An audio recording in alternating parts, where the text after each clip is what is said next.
Avez-vous déjà observé comment certaines personnes exercent une emprise presque mystique sur leur entourage, sans prononcer un seul mot?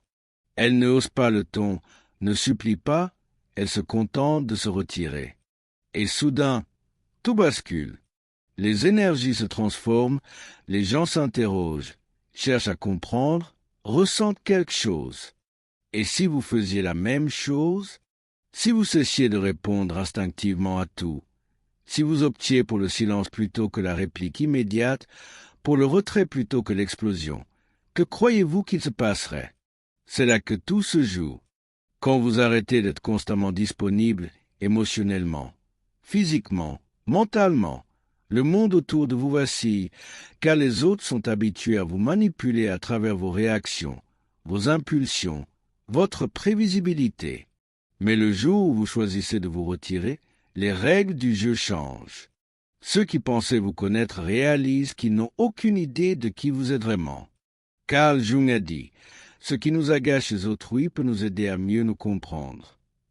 Réfléchissez, Grec. Quand vous devenez insaisissable, qui devient réellement désespéré, qui s'agace, qui cherche à vous provoquer pour raviver une once d'émotion, cela en dit plus long sur eux que sur vous. Cela révèle surtout à quel point vous êtes encore manipulé sans même vous en apercevoir. Vous continuez à vous donner pour plaire, pour préserver la paix, pour ne pas perdre ceux qui, au fond, n'ont jamais vraiment été là pour vous. À chaque oui forcé, chaque réponse hâtive, chaque réaction émotionnelle, vous cédez une part de votre énergie. Et à la fin de la journée, que reste-t-il? Épuisement, frustration, un vide indéfinissable. Mais je vais vous expliquer pourquoi. Parce que vous êtes trop accessible à ceux qui ne méritent même pas une seconde de votre silence. Cette réflexion ne vous invite pas à tourner le dos au monde, mais à vous choisir vous-même. Elle parle de ce que Jung nommait l'individuation, le chemin vers un moi authentique, entier.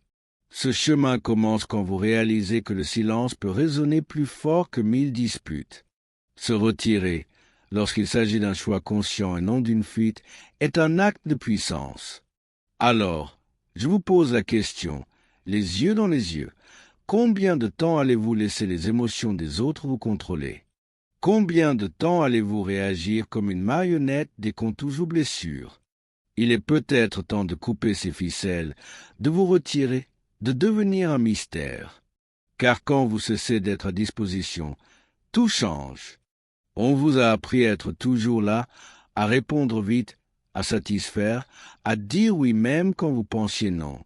Depuis l'enfance, on vous a conditionné à croire que votre valeur repose sur votre disponibilité pour les autres. Mais voici une vérité que peu vous ont dite avec une telle clarté. Cette accessibilité excessive n'est pas une qualité, c'est une cage. Tant que vous pensez devoir être disponible à tout instant, émotionnellement ou autrement, vous serez manipulé, épuisé et oublié dès que vous ne serez plus utile. Pourquoi? Parce qu'être toujours là vous rend prévisible. Et ce qui est prévisible devient un outil. Les gens vous utilisent comme un bouton d'urgence émotionnelle.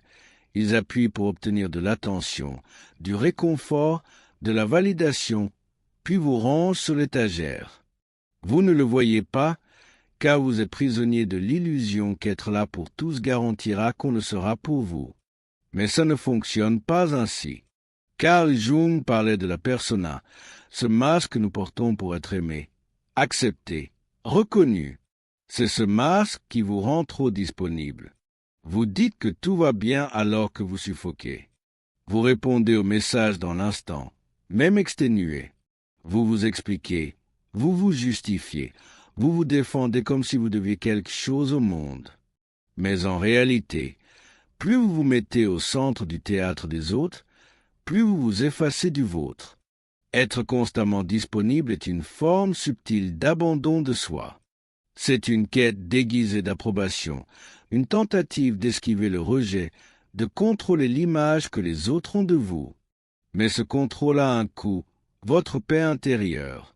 C'est votre énergie vitale, distribuée comme si elle était infinie, alors qu'elle est précieusement limitée. Ceux qui exigent votre disponibilité permanente ne veulent pas vraiment de vous. Ils veulent ce que vous offrez: validation, compagnie, distraction, soutien émotionnel. Mais dès que vous changez, que vous posez une limite, que vous refusez de réagir, ces mêmes personnes s'irritent, vous accusent, vous trouvent étrange. Ce n'est pas parce que vous avez changé, mais parce que vous ne leur êtes plus utile. Et voici la vérité la plus cruelle: plus vous êtes disponible, moins on vous valorise. Ce qui est trop abondant devient un chiffon émotionnel. Personne ne respecte ce qui n'a pas à gagner. Personne ne valorise ce qui est toujours là. Alors, arrêtez-vous et réfléchissez. Qui mérite vraiment votre temps, votre attention, votre présence, votre écoute, ou mieux encore, qui mérite votre absence? Mais avant de répondre, il faut comprendre une chose essentielle. Pourquoi réagissons-nous autant? Pourquoi cédons-nous si facilement? Qu'est-ce qui alimente ce besoin presque instinctif? De répondre, de se justifier, de plaire? La réponse se trouve dans ce que Jung appelait l'énergie psychique. C'est ce que nous allons explorer ensuite, car votre énergie est tout ce que vous avez. Si vous n'apprenez pas à la protéger, quelqu'un l'exploitera contre vous. Si ce message résonne en vous, abonnez-vous à la chaîne. Merci pour votre soutien. Carl Jung ne voyait pas la psyché humaine comme une machine réagissant aveuglément aux stimuli. Pour lui, notre esprit est un système énergétique où chaque pensée, émotion, action consomme une part de cette énergie.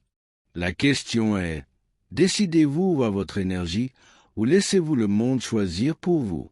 Chaque réaction impulsive gaspille votre énergie psychique. Quand vous vous défendez face à une critique qui ne méritait pas votre attention, quand vous répondez à une provocation juste pour prouver que vous avez raison, quand vous vous engagez dans des débats stériles ou cherchez à plaire à ceux qui ne vous estiment pas, vous dilapidez votre force intérieure sur ce qui ne vous enrichit pas. Jung était clair: ce à quoi vous résistez persiste. Plus vous réagissez, plus vous vous enchaînez. Ceux qui vivent émotionnellement épuisés ne sont pas faibles, ils sont mal orientés. Et que devient une personne épuisée? Une proie vulnérable. Les manipulateurs, les opportunistes, les personnes émotionnellement dépendantes le sentent. Ils voient que vous ne savez pas préserver votre énergie, que vous réagissez à tout, que vous voulez toujours tout résoudre, et ils en profitent. Jung affirmait qu'une psyché saine conserve son énergie à l'intérieur du système. Cela veut dire savoir dire non sans culpabilité, rester silencieux sans se sentir lâche, observer avant d'agir. Car le vrai pouvoir n'est pas dans la réaction, mais dans le choix de quand et comment agir. Cela demande de vous connaître assez pour repérer vos propres impulsions. Combien de fois avez-vous perdu le sommeil à cause d'une discussion non réglée? Combien de fois avez-vous ruminé des heures sur ce que vous auriez dû dire ou pourquoi on vous a maltraité? C'est de l'énergie gaspillée sans retour. Vous entretenez des fantômes qui devraient être morts depuis longtemps. Vous alimentez des dynamiques qui existent uniquement parce que vous continuez à répondre. L'énergie psychique est un champ de force. Bien protégée, elle impose une présence. Vous entrez dans une pièce et inspirez le respect sans un mot. Mal géré, vous devenez invisible, réactif, fragile, et le monde n'a pas de pitié pour ceux qui cèdent trop vite. Alors, observez vos déclencheurs. Qu'est-ce qui vous fait réagir automatiquement? Qu'est-ce qui vous décentre? Ce sont les brèches par où s'échappe votre énergie, et c'est là qu'il faut agir. Pas pour devenir distant ou insensible, mais pour être sélectif, souverain de vous-même. Voici une révélation majeure. En préservant votre énergie, vous brisez les projections que les autres posent sur vous. Et cela dérange, car nous entrons dans le domaine obscur de la manipulation silencieuse. Dans la suite, nous verrons comment les opportunistes se nourrissent de votre énergie et pourquoi votre indisponibilité met fin à leur jeu. Préparez-vous à confronter ceux qui vous vident sans que vous vous en rendiez compte. Vous pensez avoir le contrôle, croire que vos réactions sont des choix conscients. Mais la vérité est plus sombre, la plupart de vos réponses émotionnelles sont programmées. et ceux qui le savent vous manipulent aisément. Les opportunistes n'ont pas besoin de crier, de menacer ou de forcer les choses.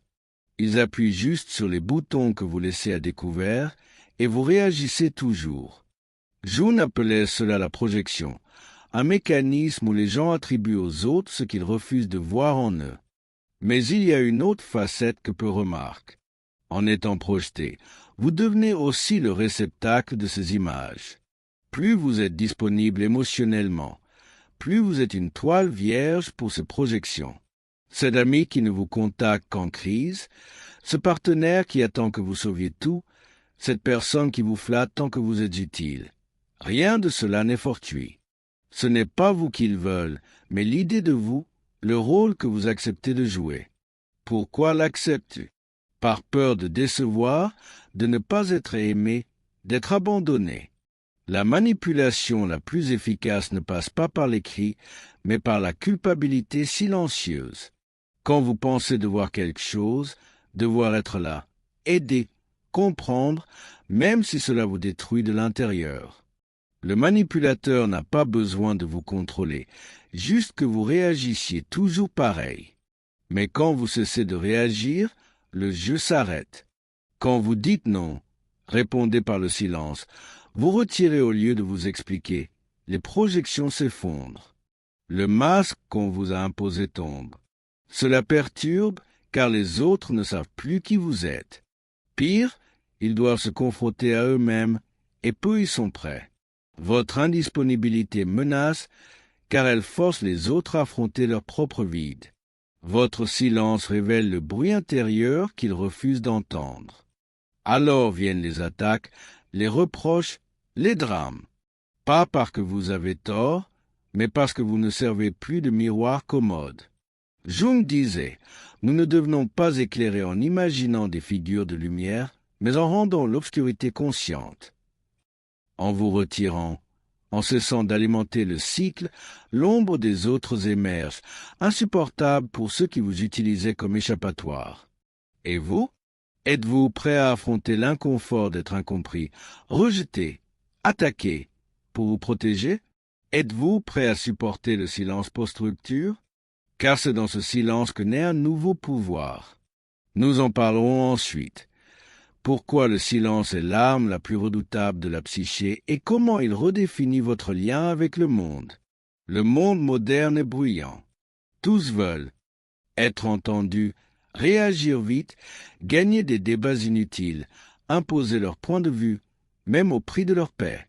Mais il existe un pouvoir rare que peu connaissent et encore moins maîtrisent, le pouvoir du silence. Pas un silence passif ou lâche, mais un silence lucide, stratégique, d'une clarté brutale. Un silence qui n'est pas absence, mais présence amplifiée. Jung voyait le silence comme un terreau fertile pour la transformation intérieure. En cessant de réagir, vous commencez à observer. Et en observant, vous détectez des schémas invisibles jusque-là. Répétition émotionnelle, jeu de manipulation, cycle d'autosabotage. Le silence offre la lucidité. Et la lucidité est dangereuse pour ceux qui veulent vous contrôler. Remarquez-vous comme certains paniquent quand vous ne répondez pas, quand vous ne vous justifiez pas, quand vous disparaissez simplement. Ce n'est pas qu'ils tiennent à vous. Votre silence leur ôte leur contrôle narratif. Tant que vous parlez, vous restez dans leur jeu. Mais en vous taisant, vous changez les règles. Cela déstabilise ceux qui prospèrent sur vos réactions. Le vrai silence n'est pas l'absence de voix, mais la maîtrise de votre énergie. C'est refuser de vous laisser entraîner par les émotions d'autrui. C'est choisir de ne pas livrer des combats qui ne valent pas votre usure. Jung disait que l'individuation, devenir qui vous êtes vraiment, exige cette distance, car c'est dans le silence que vous vous entendez, loin des interférences du monde. Mais attention, le silence a un prix. Il vous éloigne de ceux qui ne vous estimaient que pour le rôle que vous jouiez. Il vous rendra opaque à ceux qui ne voyaient en vous que leur projection. On vous dira froid, distant, arrogant. Mais ce ne sont que les réactions de ceux qui n'ont jamais voulu votre profondeur, seulement votre utilité. Voici la vérité brutale. Plus vous mûrissez, plus vous êtes sélectif avec vos mots, car vous savez que chaque parole est un investissement d'énergie et que tous n'en sont pas dignes. Parfois, le silence n'est pas une retraite, mais une souveraineté. C'est le langage de ceux qui n'ont plus à prouver quoi que ce soit. Le silence dérange, car il force les autres à affronter leurs pensées, leur bruit intérieur. Cet inconfort en dit plus sur eux que vos arguments ne le pourraient. Vous n'avez pas à justifier votre absence, elle parle d'elle-même. Et ce que votre silence menace révèle à quel point ils dépendaient de votre déséquilibre pour garder leur contrôle. Mais le silence le plus puissant est celui qui vous reconstruit de l'intérieur, qui vous relie à quelque chose au-delà de l'approbation extérieure. C'est dans cet espace, libre des exigences d'autrui, que vous récupérez votre énergie vitale, que vous retrouvez votre essence. Nous en parlerons ensuite, car taire le bruit extérieur ne suffit pas. Il faut réapprendre à utiliser votre énergie, à choisir où elle va, où elle reste, et surtout, où elle ne doit jamais être gaspillée. Il est temps d'être sélectif avec votre âme. Si vous cherchez à reprendre votre énergie et poser des limites, mon livre Au-delà de l'ombre vous offrira des outils précieux, inspirés de Jung, pour protéger votre énergie, établir des frontières et vous reconnecter à votre vrai moi. Le lien est dans les commentaires épinglés. Comprendre tout cela intellectuellement est vain si, dans la pratique, vous dites oui quand vous pensez non, répondez à des messages perturbants, vous engagez dans des échanges vides ou maintenez des relations par inertie. La conscience sans action n'est qu'une autre illusion. La transformation commence quand vous décidez d'être sélectif, avec une discipline émotionnelle.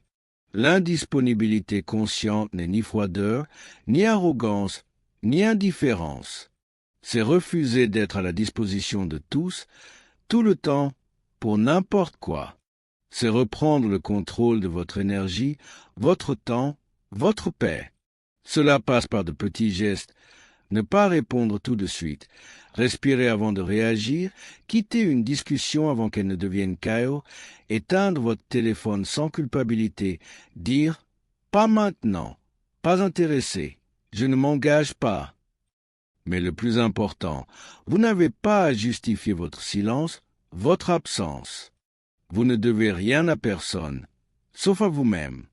Pour beaucoup, c'est impardonnable, car en refusant de vous expliquer, vous leur ôtez le pouvoir de vous enfermer dans un rôle émotionnel où vous êtes toujours l'utile, le compréhensif, l'accessible. Jung savait que l'individuation passe par un isolement sacré, non dépressif, une retraite intérieure où vous réapprenez à entendre votre voix sans l'interférence du monde, où vous rebâtissez votre identité, non sur le regard des autres, mais sur votre propre centre. Un bon baromètre de votre évolution, observez qui s'éloigne quand vous devenez plus réservé, qui vous provoque quand vous ne réagissez plus, qui vous reproche d'avoir changé quand vous commencez à vous protéger. Ce ne sont pas des signes que vous vous trompez, mais des preuves que vous vous libérez. Être indisponible est inconfortable au début. Vous vous sentirez coupable, égoïste, trop dur. Mais c'est une étape de la déconstruction. Vous avez été conditionné à vous reléguer au second plan. Ce changement dérange en vous et chez ceux qui profitaient de l'ancienne version de vous. L'indisponibilité consciente est la base de l'autodétermination. Dire non au monde, c'est dire oui à vous-même. Vous retirer d'un environnement toxique, c'est affirmer que votre paix vaut plus que de fausses connexions. Cessez de vous expliquer, c'est commencer à être respecté, même par peu. Mais tous ne sont pas prêts pour cette présence, car votre absence émotionnelle expose des blessures qu'ils refusent d'affronter. Cela montre à quel point ils comptaient sur votre chaos émotionnel pour se sentir en contrôle. C'est là que vient la rupture, avec sa douleur, sa solitude, son éloignement, l'impression de perdre quelque chose alors que vous vous libérez. Mais après, que émerge-t-il de cette distance, de ce silence? Nous en parlerons dans la dernière partie.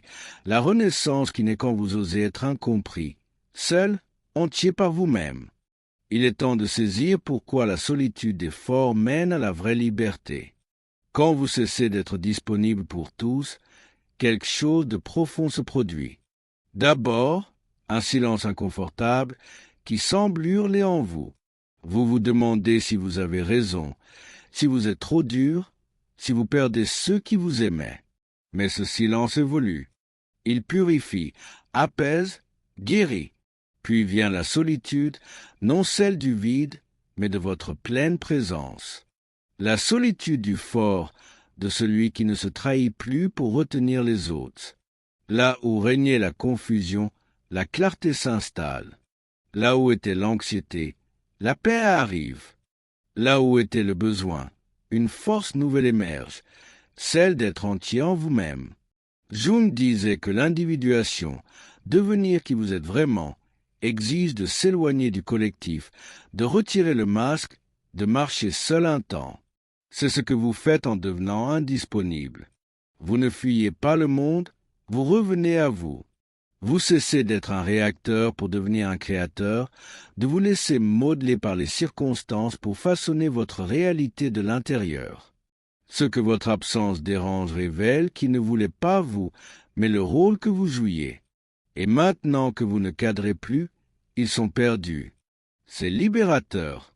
Vous perdrez des gens, mais vous vous retrouverez.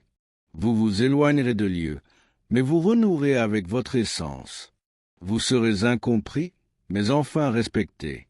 Car quand vous n'êtes plus disponible pour tout, vous devenez précieux, rare, inoubliable. Ne vous y trompez pas. C'est une renaissance, le début d'une vie où vous refusez les miettes émotionnels, les jeux d'esprit, les vides masqués en affection. Vous n'acceptez que ce qui vibre avec votre paix, votre vérité, votre plénitude. Si vous êtes arrivé jusqu'ici, une partie de vous est prête pour ce chemin. Une partie de vous ce qu'être aimé n'a de sens que si vous ne vous abandonnez pas pour cela. Le véritable amour de soi commence quand vous vous choisissez, même au prix d'être seul un temps. Alors, dites-moi dans les commentaires, êtes-vous prêt à être incompris, rejeté, voire détesté pour votre liberté intérieure? Êtes-vous prêt à payer le prix d'être vous-même? Si ce message vous parle, écrivez « Je choisis ma paix ». Voyons combien ici sont prêts pour ce tournant. Et n'oubliez pas la vidéo suivante. Elle compte plus que vous ne le pensez. À bientôt.